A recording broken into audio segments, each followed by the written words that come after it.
এইখানে দেখেন আমাদের কলম এবং বিমের যে জয়েন্টটা আছে, জয়েন্টে কিন্তু এখানে আপনারা দেখেন কলমের মধ্যে বিমের ভিতরে কিন্তু দুইটা রিং এখানে দেওয়া হয়েছে, ঠিক আছে। তো এইটা অধিকাংশ জায়গায় ঠিকাদার সাহেবরা এই ভুলটা এখানে করে।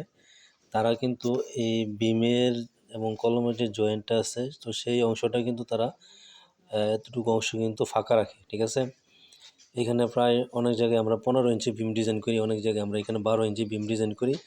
তো ঠিকাদার সাহেবরা কিন্তু এই জায়গাটুকুই ফাঁকা রাখে, এখানে কোনো রিং থাকে না, ঠিক আছে। তো যেহেতু আমাদের কলমের সাপোর্টটা আমাদের মুভমেন্ট অনেক বেশি হয়, তার জন্য কিন্তু আমাদের রিংগুলো কিন্তু গ্যাপ ওইখানে কমে যায়, ঠিক আছে।